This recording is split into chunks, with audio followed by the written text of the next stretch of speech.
Welcome, everyone. My name is Alex Counts, and I'm the Executive Director of the India Philanthropy Alliance.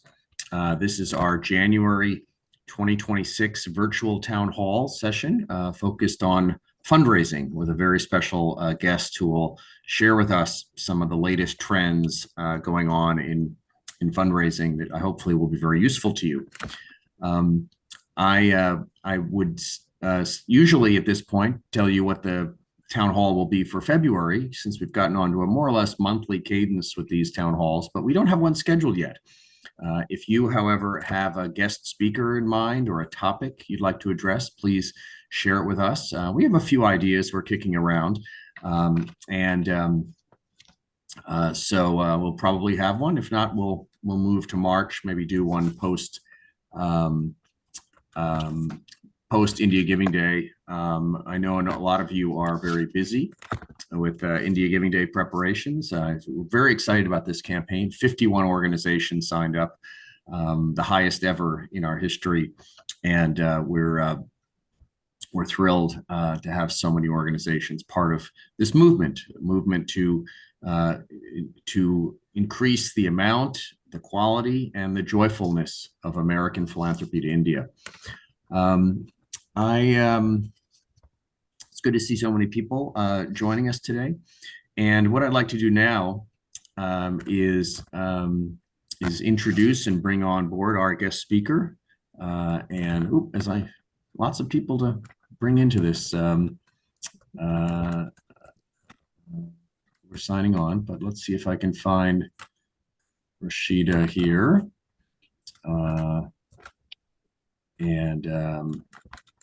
Give me a moment.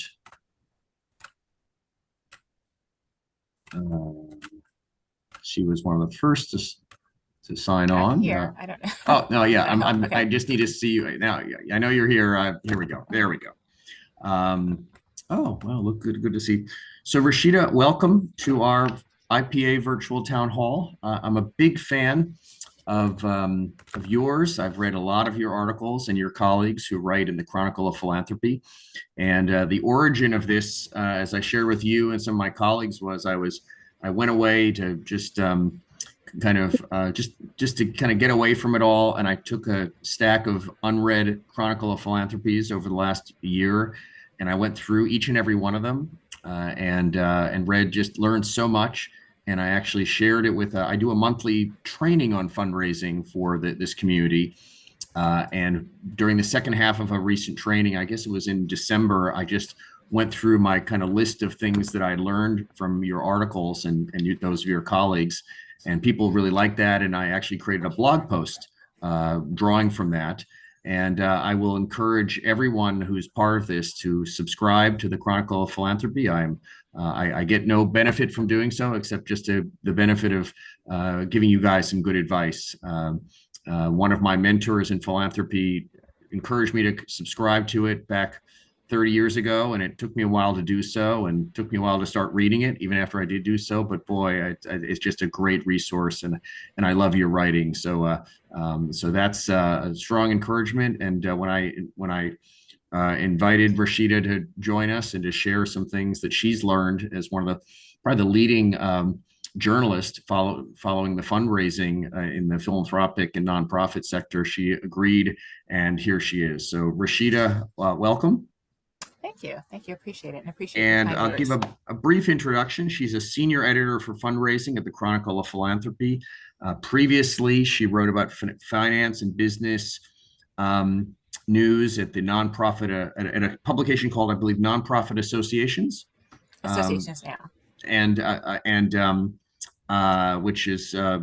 Which is highly relevant to us as a nonprofit association ourselves. And previously, also wrote for the Kansas City Star and the Higher Education Technology News. So we're thrilled you're with us, and I'm just gotta let some more people in here. This may be our best attended virtual town hall ever. I'm pleased to say. And so as is our kind of custom here, I'm going to lead off with 3 questions that I've shared with you in advance. And hopefully they'll take us to roughly halfway through the hour. And then I will invite others who've joined us to pose questions, share their perspectives, and have a more interactive session for the second half of the hour. So let's start off. I learned so many very practical things from your articles about fundraising. Some of which I'd kind of known and forgotten, some of which I'd practiced but got a new insight, and some of which I'd never heard of before, because you keep up on the cutting edge of trends in our field. So if you could start off with what are some of the techniques, the tips, the things that you've seen in fundraising in the last couple of years that have worked really well, especially for organizations that are similar to those on this call. I'll say between $1 million and $10 million budget, and raising money for work overseas, and also some of which have raised a decent amount of their money through events such as galas. What are some of the things out there that just seem to be working, Rasheeda? Yeah. So thanks so much for the question. One of the things that I guess I would be remiss to not talk about is donor advised funds. And I think those have been a big trend, and people talk about them all the time. And, they get a lot of hype. But I think that they are, even despite the hype, they're worth sort of leaning into it for organizations. And for those who aren't aware, donor advised funds, they're a type of giving account that you can set up, and it's tax advantaged. And as a donor, once you put the money into the donor advised fund account, if you itemize your taxes, you get a tax break immediately, and then you can dole out that money over time. So the nice thing about DAFs is they've got this pool of money sitting in them. And for some people who have maybe a financial advisor or whatnot, they put money in there and then don't think about it again. So they've got this money, it's just sitting out there, it's available for charities. And a lot of people think, oh, donor advised funds or DAFs, these are only something available to the very wealthy, and it's not something that my donors have. And that tends to not be the case. And I was talking to a woman who works for the ACLU, Megan Lee, and one of the things she says is, don't think of these as someone else's donors. She's like, these are your donors. She says she guarantees no matter how small you are, no matter how many donors you have donors that have DAF. And the thing about the DAF donors is they tend to be really reliable. They tend to be really steadfast, and they tend to be there when you need them. So, how do you take advantage of DAFs? Because you don't really know who's going to have them.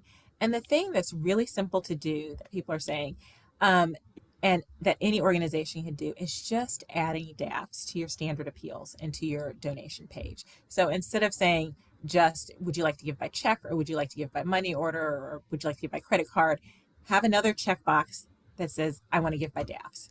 And that can significantly increase the amount of people who give to you from DAFs. So the Public Theater in New York, they had a big a project where they were trying to renovate the theater, and they were asking people for big gifts, $5,000 gifts. And they sent out a mailer, and they simply added another checkbox. They said, do you want to give by check or money order? Do you want to give by credit card? Do you want to give by, I think they added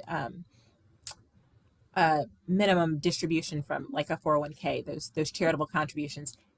And then they added, do you want to give by DAFs? So this was a pretty big ask. So it was $5,000. They got 91 gifts coming in from that campaign, but 23 of them, or a quarter of them, were from DAFs. And this was the biggest they'd ever seen from DAFs. They didn't even know. None of these donors had before ever given from a DAF. And one of these $5,000 gifts came from a person who had never given more than $100 to the organization. So they didn't think of this person as a DAF donor. But what had happened was the donors just wasn't giving from their DAF.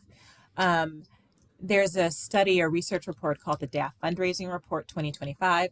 And one of the things that it found was that if you get your donors, or that donors who switched from giving from a check or a credit card, if they switched to giving from that to giving from their DAF, the amount they gave doubled.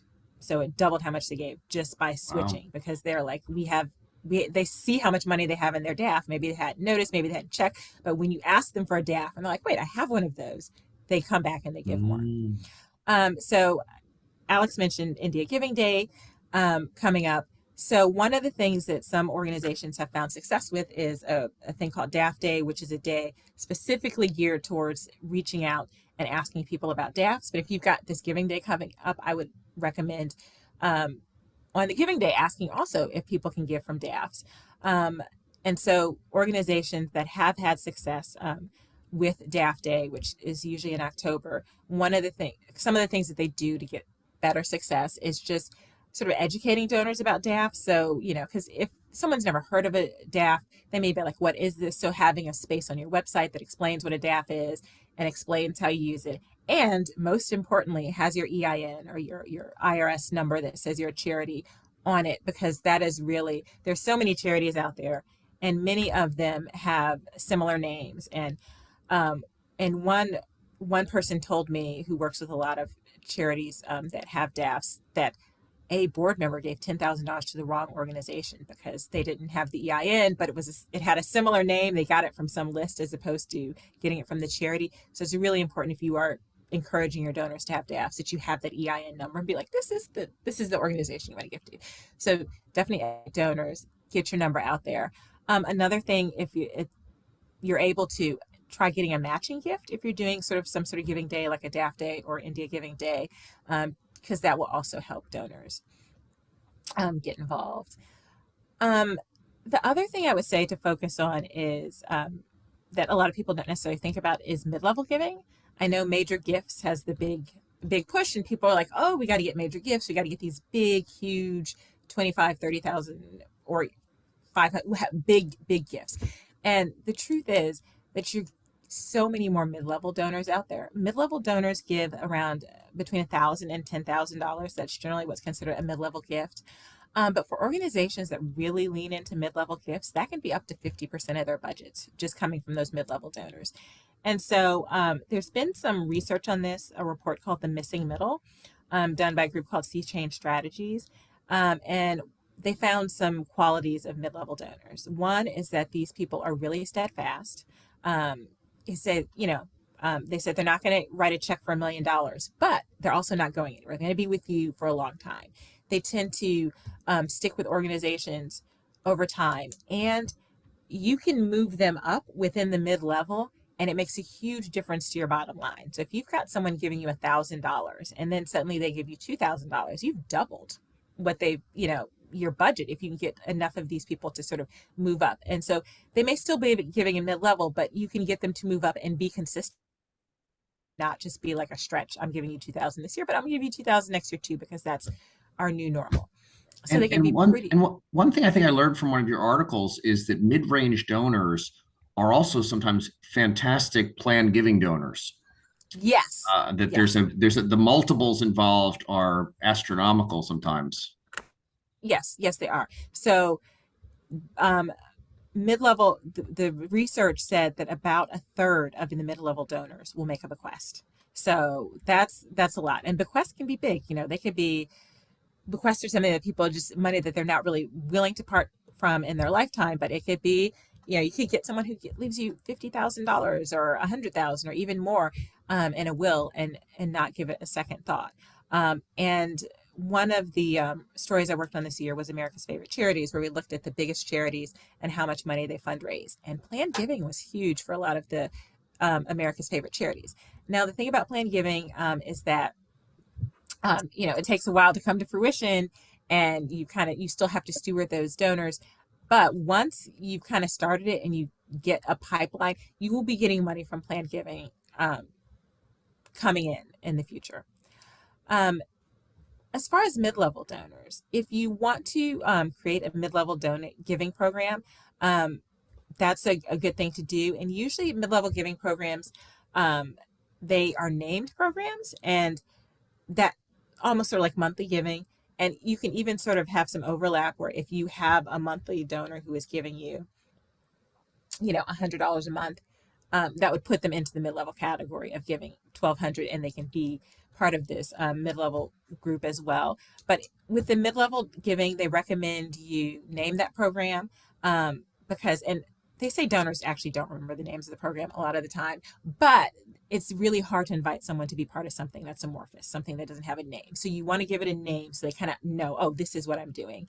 The names you might want to focus on should include the word circle. One consultant told me, he said circle signals exclusivity without being elitist. So you can have Rasheeda's awesome giving circle as your as your mid-level giving name.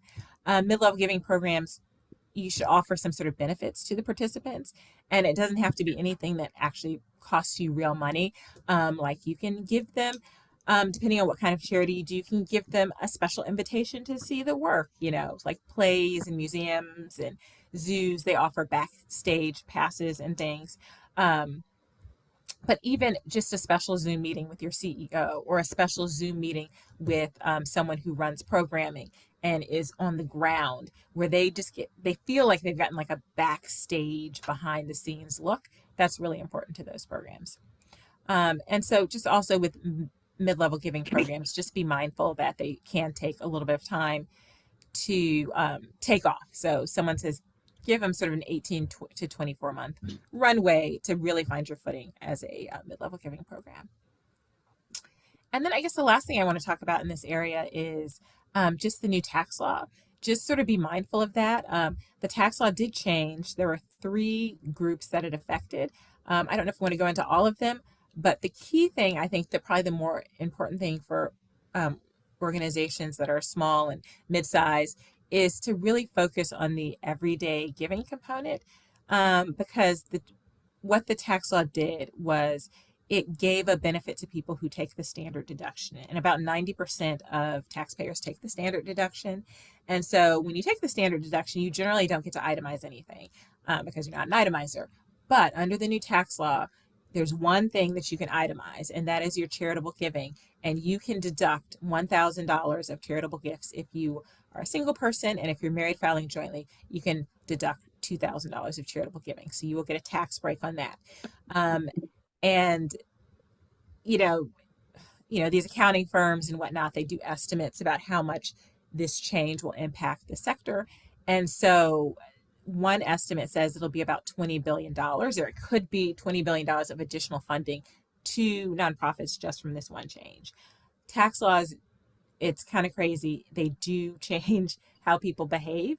And when they looked at the Tax Cut and Jobs Act in 2017, after looking at that, they found that just by changing how many people take the standard deduction versus itemize, that giving dropped by $16 billion from that tax change. So the changes do make a difference. They're estimating giving could go up $20 billion. So the one thing the experts have said to focus on with this group of people getting this $1,000 to $2,000 deduction, depending on if they're married or single, is to let them know about it, because a lot of people don't think about taxes until they're filing them. Because this starts this year, they don't get any benefit for anything they did last year. So they may not know until next year when they're filing their taxes, oh, there's this benefit. So tell them now. So there's that expression, kill the messenger. Well, it kind of works both ways. Some people praise the messenger. If you're the messenger who tells them, hey, you get this $1,000 tax deduction, they may decide, hey, this is such a good charity. I love them. Not only are they doing this good work, but they're letting me know about this deduction, and maybe give you a little bit of boost in what their normal gift is. So that was the thing with that.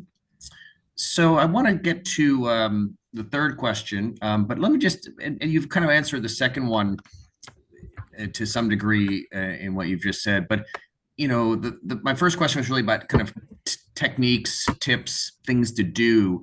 But I'm wondering if you also have any thoughts about just ways to think about fundraising, mindsets about that are empowering versus disempowering in the current environment. Yeah. I mean, I think the mindset that comes to mind that when you talk to a lot of fundraisers is that idea of the sort of abundance mindset, and not really recognizing that things are going to be out there, that there is enough for everyone, that you don't necessarily have to have sort of the scarcity mindset where you're just afraid that everything is going to run out. One of the organizations that I talked to towards the end of the year last year was a group in Northern Virginia. They're like Aspire After School. They're a nonprofit. They provided after school and summer learning opportunities for children. They were really reliant on federal funding in terms of AmeriCorps. They had a grant that helped them provide staff to do all the after school stuff. And when all the changes happened last year, they lost $400,000 of an AmeriCorps grant. Now they had a $1.8 million budget, so that was a fairly significant portion of their budget. And they didn't, and they sort of took a moment of shock, and then they sort of had to pull themselves together and think about this abundance and think about like how can we involve community, how can we sort of go out there and find this money. And they said it was really sort of rewarding to go and talk to the people who they had been helping and say, how can we fix this? And many of the students who participated in the after school program, they set up lemonade stands to help raise money for the program. And that got local news, which allowed them to get some corporations come in and say, hey, we're willing to help you. And they were able to raise about, I'm going to say about $350,000. So they were a little short, but they were able to get most of the money back in order to keep the program going. And it really was about them sort of saying, we do have this money in our community. We do have these people. We've had a community that's relied on us for many, many years. And now we're going to ask them to help out. And it actually worked out sort of really well. And they, I feel like, had that abundance mindset. The other thing in terms of mindset, I would say, is think about a little bit about the neuroscience of giving, and what makes people think about what people think and feel when they're giving. I've done a few stories this year on sort of neuroscience topics, and those have been really interesting. And Cherian Koshi, he wrote, he's on the Association of Fundraising Professionals Global Board, and he wrote a book called Neurogiving: The Science of Donor Decision Making. And he talks about how giving comes from a different part of the brain than purchases. So purchases are about like, can I afford this or do I want this?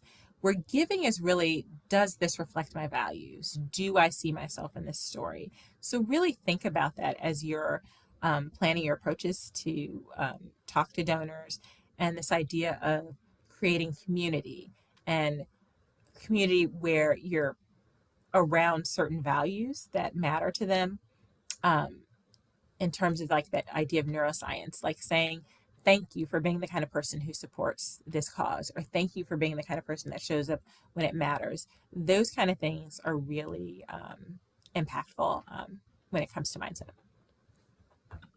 Very good. The yeah, I thought that question might fall flat. I wasn't sure, but you were great. I almost want to invite you back to be our guest next month, but this has been so valuable. Lots of people talking about artificial intelligence, AI in every field, and we'll see how the hype ends up with the reality, I guess, in a couple of years. But there's just a lot of potential there, a lot of value to be created and harvested. When you think about AI and fundraising, and I think you've written some articles about this, if the people on this in this webinar span the gamut, I'm sure, but most of them are probably early stage and thinking through how to use AI in fundraising. Maybe you could just make some general comments and suggest, two or three things that people should experiment with, try if they haven't already, and maybe a couple things they should avoid as they go down this road. Yeah, AI is interesting. And so, we have our own debates within the office about AI and how useful it would be. I would say for fundraising, start with some of the things that probably, I guess, well, maybe let's start with the don't first. One of the first things not to do is, if you're using like just a commercial large language model like a Chat GPT, or even some of the Copilot or Google Gemini, some of the stuff you find on the web, do not upload any personally identifiable data about your donors or constituents or anything like that, because it can just go all over. So unless you know sort of who has the control of that, you should not be uploading that kind of stuff in there. the kind of stuff that you can upload is going to be stuff that's probably on your website. Like if you have like a mission statement, if you've got like even a 990, or you have things like that talk about what your organization does, those are fine because it's all online and searchable right now. So your AI's probably already seen it. So in terms of what to do, might be to start on a small level and just seeing where AI might be of help to you in getting daily tasks done. Some fundraisers like to use it to craft messages to donors. So like if they're having an upcoming event, and the event's on the website, you can copy that paste and copy and paste that text into the and say, write me a letter that mentions this event, and see what it turns up for you. See if is it good? Is it like, does it have the right feel? You could ask it to sort of change the feel of the letter. Even now, and I think someone has done this today, if you're in a Zoom meeting and you have a ton of meetings and you're constantly in meetings, have the Zoom note taker take notes for you and come up with a list of the 3 things that you're supposed to do after the meeting, so you don't have to do that and you can just sort of plug it into your to-do list, because that's going to save you some time and some energy. In terms of appeals, and then grant writing. Some people have found that for sections of grants that just are asking, like, tell me about your organization, blah, blah, blah, you can take all of your, public facing documents about your organization, upload it into a chat GPT, into a Copilot, and say, write me a paragraph, because that's what the grant wants, or fill out like these 3 sections of the grant form for me. People are using that to sort of save time, because grants, you are spending a lot of time writing on things that may not be, super secretive or that kind of thing, where you can put those documents in there. But the other word of caution I have with using AI is that you can't really trust it. And that's really the problem. AI hallucinates, it lies, it can be frustrating. I have a little handout that I'm going to give to Alex to send out. And I was trying to make it look a little bit pretty. And I asked AI to do something with it last night to like take these quotes and put them in a pretty fashion. And it changed the quotes. And I was looking at it, I was like, that's not the quote that I put it in there. I decided that the quote that Cherry and Koshi said was not really worth it and that it should fix it. And that's not what I asked it to do. So you really have to, if you're going to ask AI to do something, you have to actually look at it afterwards and make sure it's honest and make sure it's creating data it's not adding stuff that you didn't ask it for. So you really do have to look that over. The other thing that you can do, depending on sort of where you are with technology, some of the commercial CRMs that are out there, things like Blackbaud, Montera, GoFundMe Pro, some of those have AI features built in.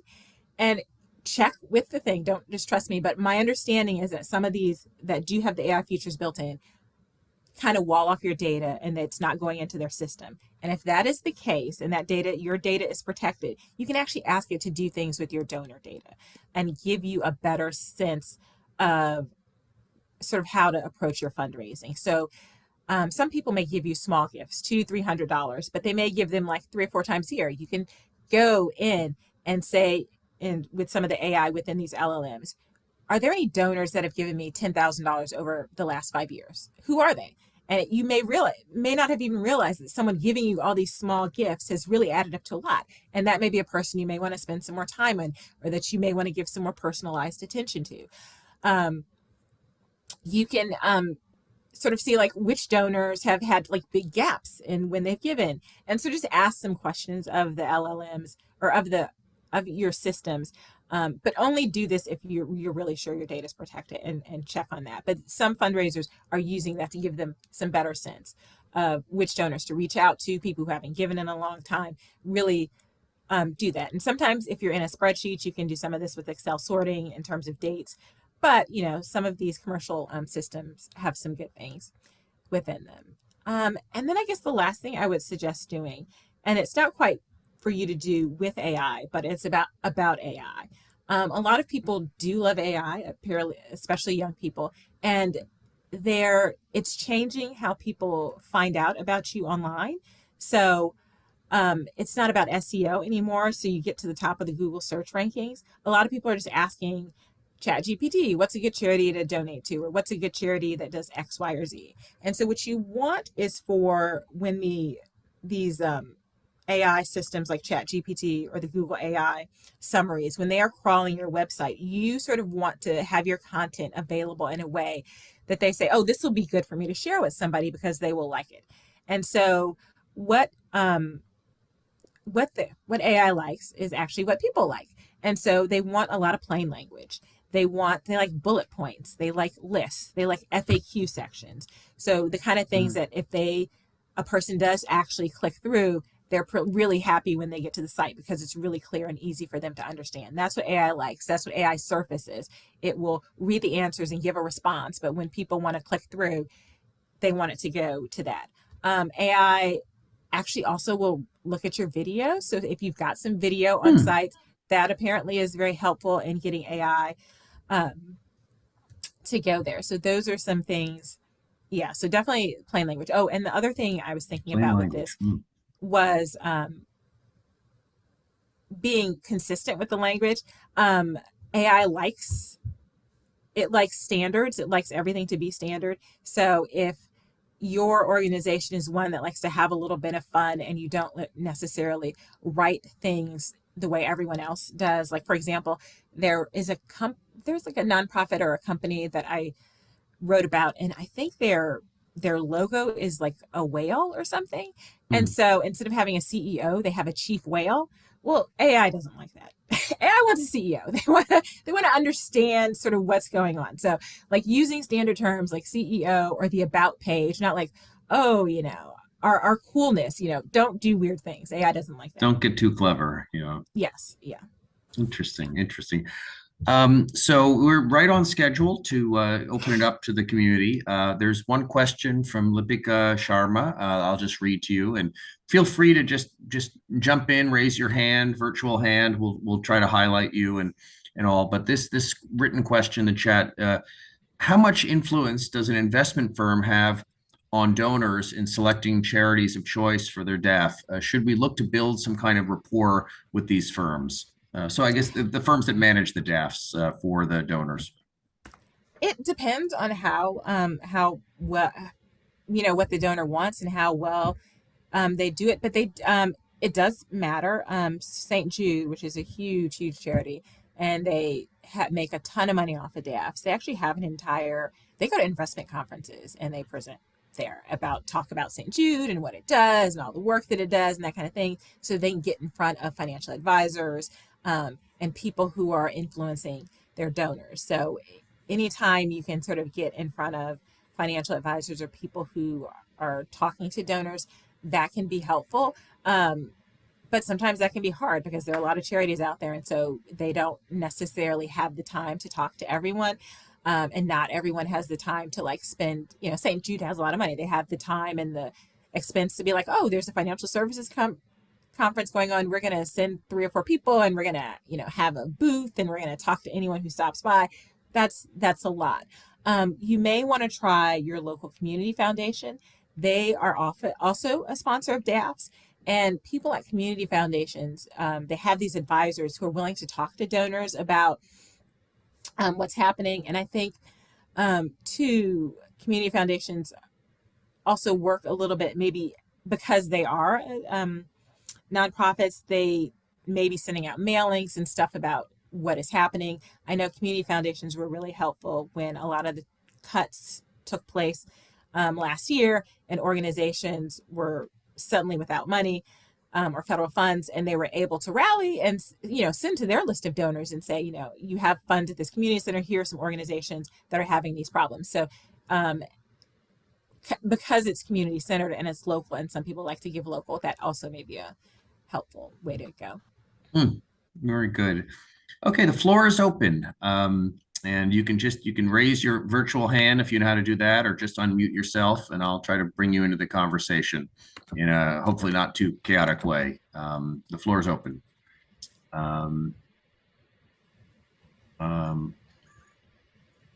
Okay, Deepthi, go ahead. Um, Firstly, thank you so much, Rasheeda, for your wonderful presentation. I just want to ask you about a couple of things. One is the community foundations that you mentioned.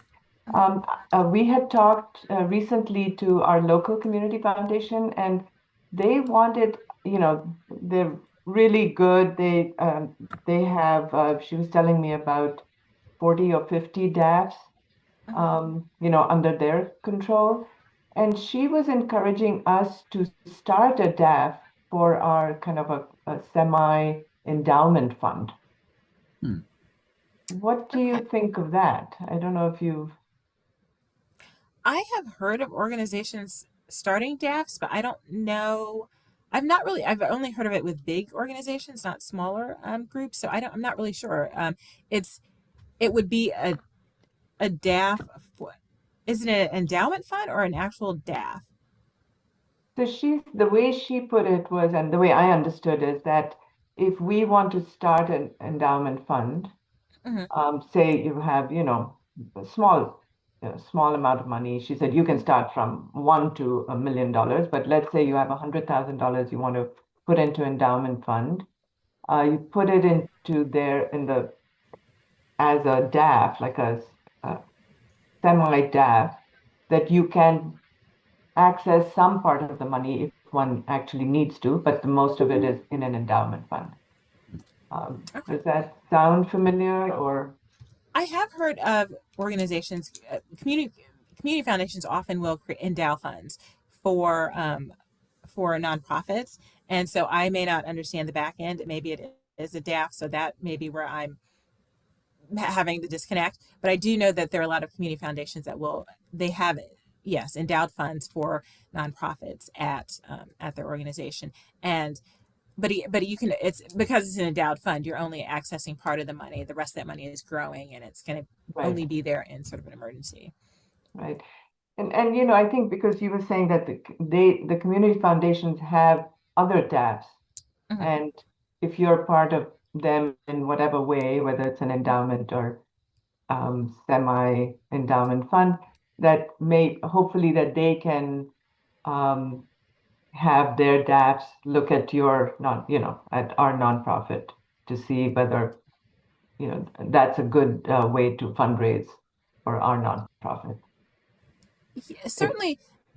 Yes, I think a lot of the community foundations do give you some additional publicity so that donors see you. So they're like, oh, these right. are vetted nonprofits in our area that we think are, not scams and appropriate to give to. So that I think that can be helpful being Okay. attached to Thank the you. community foundation. Okay. Thank We have a question. Thank you, Dipti. We have a question from in the chat, and then we'll go to Roma Bose. It says another great source of funding can be RMDs, I guess recommended minimum distributions Yeah. from seniors from IRA accounts. Would you agree? And anything you'd maybe add to that if Oh you my do? goodness. Yes, I absolutely agree. It is a huge. There's a population of people who are like my parents who um, grew up in a world of retirement of getting a pension, and then the world sort of shifted, and then you had 401k, so they're getting this pension and they're building a 401k, so they've got both of these things, and then they retire and they were like, oh, I've got my money from my pension, but I've still got this 401k that I don't actually need the money from. And so at some point you turn 70 or 70 and a half, and the government says you have to start withdrawing this money, and if you withdraw this money you're going to pay taxes on it, and people are very hostile about paying taxes. And so they're like, I would rather give this money to a charity than give it to the US government. And they will, instead of taking their required minimum distribution, they will send it directly from their 401k or IRA account to your charity. My father does this, and I have been trying to convince him to give me the money instead. And he's like, no, you got to pay taxes on it. But people are just, they don't want to pay the taxes. They will give it to you. And a lot of people are out there in this situation. So if you have, if you want to stick that as a checkbox in addition to DAF, like your required minimum distribution contribution, that's the thing. Because some people have it and they don't need that money. They've got these two things going on, and they're happy to give it to you versus Uncle Sam. Great. Let's go to Roma Bose from the Segal Foundation. I don't Thank know. you. Thank you. We're not seeing your video, but maybe that's intentional, but go ahead anyway. Yeah. First of all, thank you so much, Rasheeda. This has been so enlightening and wonderful. Appreciate it very much. Thanks, Alex.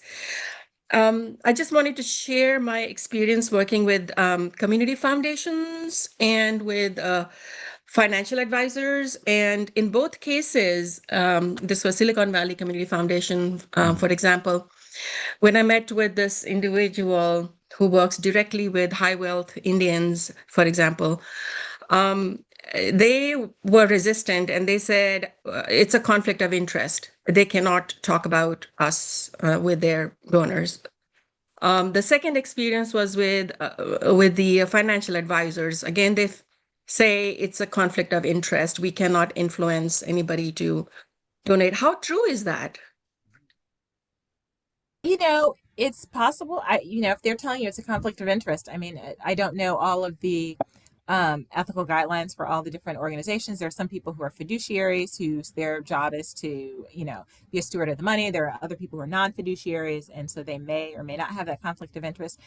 I think their goal is they should be able to talk to their clients about their clients' needs and interests. And if their clients express an interest in giving to a certain type of charity and they're familiar with them, I think they can say, here's a list of charities. I don't know if they can say, yeah, definitely I recommend you, if that would be their conflict of interest versus them having, there are a bunch of charities out there. So, I don't know. If they're telling you it's a conflict of interest, I would have to go with what they're saying. I do know that organizations do. I definitely know that St. Jude goes out and talks to financial advisors. I don't know what the financial advisors say to their clients. Someone put in the chat, and then we'll go to Preeti. Thanks, Roma. My understanding is they can be liable if they make recommendations and the money is misused. So it may be more of a liability issue than conflict of interest. Although I'm getting into legal terms that I really don't understand. But Preeti, let's hear from you. Thanks, Alex. Thanks, Rasheeda, for this extremely informative session. I had a question around legacy giving. We have a few donors who are in their 70s, 80s, and who've been long-term advocates for our organization. And Alex sort of drew our attention to through his sessions and sort of through articles of his as well about the concept of legacy giving and planned giving, and how there's a significant pool that we could tap into. How does one go about even having these conversations? It feels like an extremely sensitive topic. And given that we don't necessarily have any experience in sort of talking to them about this, how does one go about talking to our donors about maybe sort of including us in their wills and sort of trusts? Yeah, that's a tough one because it is, on some level, people think it's a conversation about death, but it's really a conversation about legacy and sort of what they want people to remember them by and how they want to be remembered and how they can sort of keep, on some level, living through sort of their works and their acts. Sometimes, like one thing that I've seen organizations do, and I know it's the organization that did it was a public radio station, but they do what's called a legacy challenge, which is almost like a matching gift where they say, we are trying to basically get people to, leave us in their wills or as a beneficiary on their 401k or a beneficiary on a bank account, which is actually really much easier to do than having someone go and redraft a will. Just say, I want to give you 10% out of this 401k when I pass away. And much easier to do. But having that and sort of saying, we're having this challenge, and if you're interested, let us know.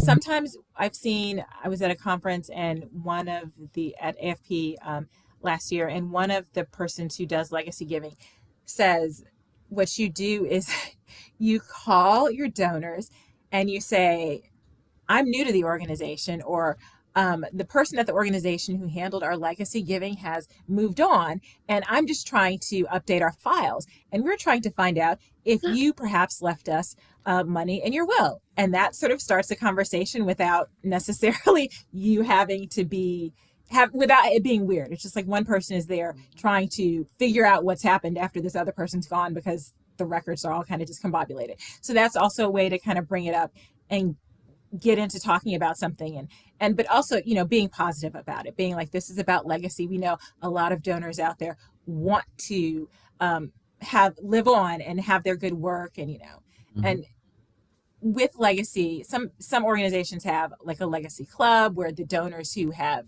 left money come together and they meet and they're like, oh, this is what will happen, and these are the wonderful things that are going to be going on, and we really appreciate you now. And so legacy giving, it's a thing. So I would say there are probably I think there's an organization that does just legacy giving that's out there, and you may want to sort of reach out to them. But those are some of the things that I have heard in my reporting. Thank you, Rasheeda. Thank you so much.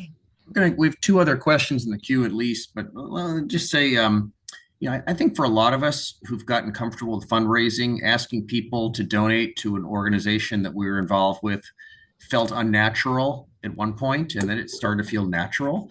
And I think broaching the topic of planned giving or legacy giving can also be transformed from something unnatural, uncomfortable to natural with practice and study.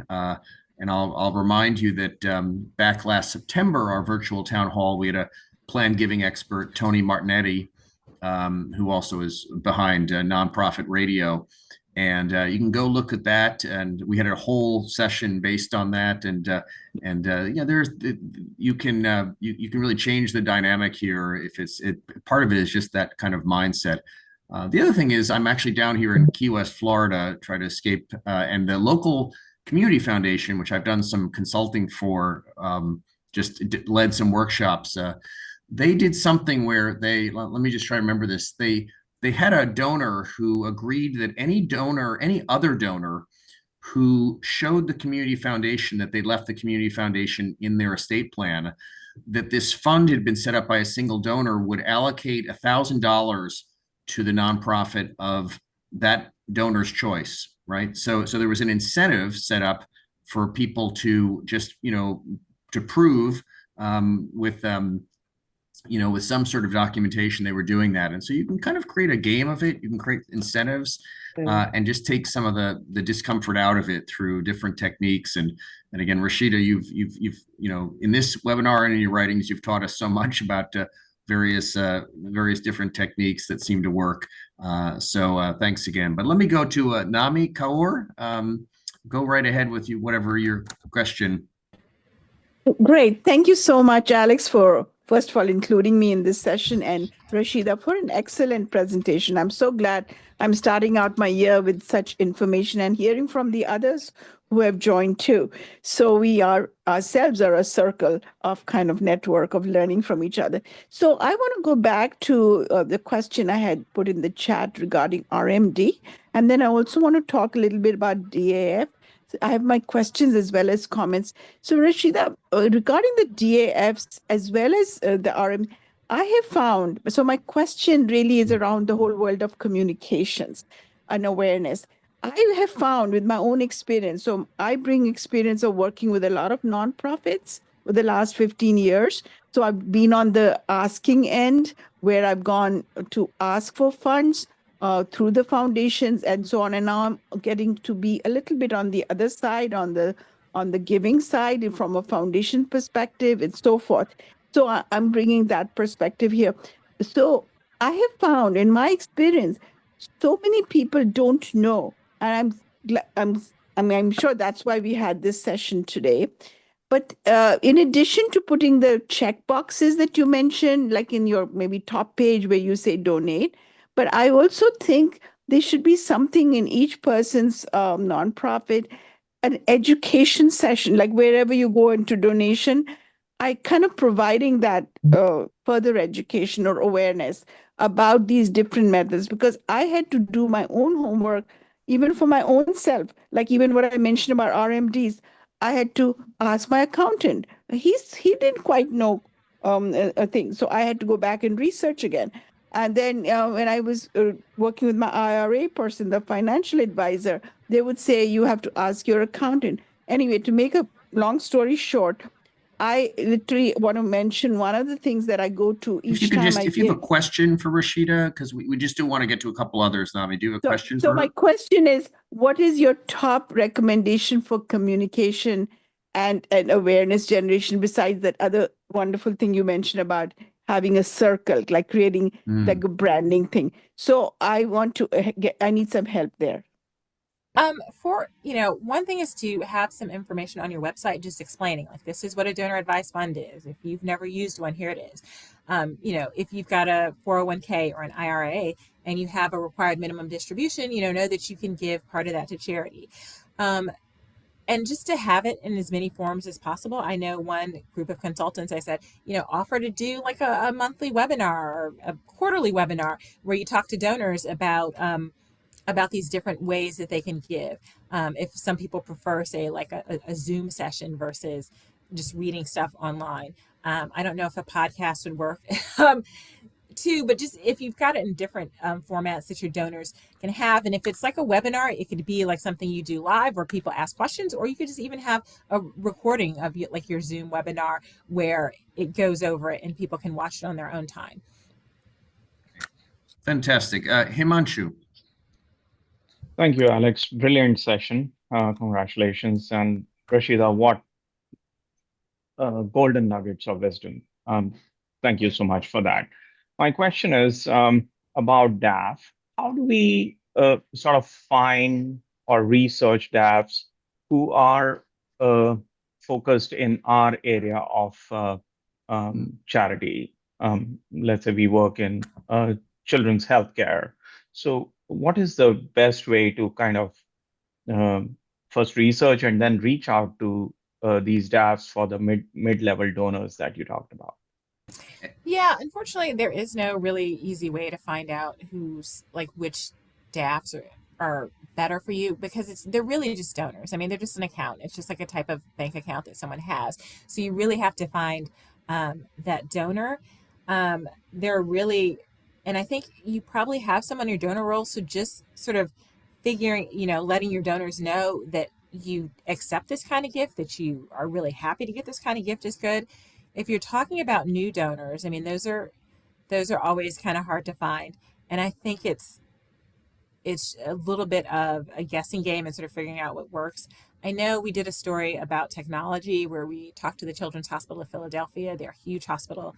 They do some really crazy stuff with technology, and they like buy data from other organizations, but they're like, we found like we buy marketing data on people who buy children's clothing and are over a certain like age. Like, so it's generally like grandparents. They're like, these are like solid gold when it comes to fundraising. These are the people who donate to Children's Hospital, grandparents buying children's clothing, and they go to marketing firms and buy this marketing data on these people because you can get a lot of stuff from marketing firms. But I don't know that that's feasible for most smaller organizations because it's expensive. But this is what big hospital systems are out there doing to try to reach different donors.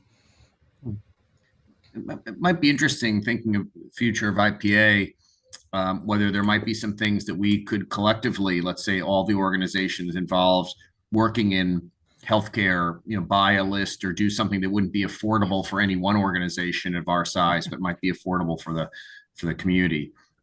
Anyway, Himanshu, Sure. Thank you. Thank you, Alex. Thank you. Now, Sharmila, who's part of a kind of association of consultants that I'm also part of, put something in the chat that I want to invite Sharmila, if you want to say a little bit more, building on a point that I made. But also, she's, just to give you a preview, she's writing an article commissioned by IPA about the research showing how being a donor of your time and especially your money actually makes the donor happier, healthier, and wealthier, and brings other benefits. Actually, I was thinking of pitching that article to the Chronicle of Philanthropy, and so maybe we can talk about that soon. But it's almost kind of complete and ready to be published. But Sharmila, anything you want to say about about that article, but really about your comment about the incentivizing of bequests that you said you had an example of what I talked about here that happens down the Community Foundation. Sorry to put you on the spot, Sharmila, but anyway, want to jump to it? That's okay, Rasheeda. So great to see you here. And thank you for, yes, all of these nuggets of wisdom. I mostly work with donors and helping them to maximize their giving to organizations throughout the world, actually. And one of the donors I work with, he experienced a loss early in his life and realized that to honor his wife, that setting up bequests was an overlooked sort of vehicle and tactic. And he really cares about the climate. So he now gives challenge grants to nonprofits, an extra, depends, 1,000 to 10,000, depending on the organization and their budget, and assists them with capacity building, something that I have started doing to introduce this tool and set up the team at the nonprofit to take bequests. And some of what you've shared, a simple ask, but also there are a lot of other things that staff need to engage in making requests of their donors and setting up the organization to take bequests. And so he has inspired, I think at last count, like millions of dollars into these nonprofits by supporting other donors, inspiring other donors to consider bequests. I don't know if I'm saying it well, but the point that that resonates for me is that it's such a simple idea. And until he introduces it, his peer donors are not thinking about it, and the nonprofits he cares about haven't figured out a way to sort of incorporate it into their strategy, their fundraising strategy.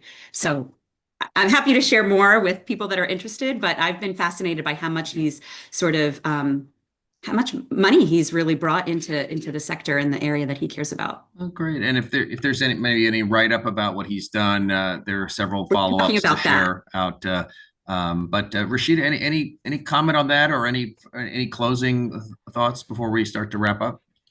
Thanks, Sharmila. No, that was really interesting. No, I don't have any closing thoughts, but thank you so much for sharing your time with me today. Okay. And as we move to the end here, this is probably the second to last. And by the way, Sharmila, someone just asked for your email. You can put it in the chat, or I can connect you with Himanshu. But this is the second to last session before India Giving Day.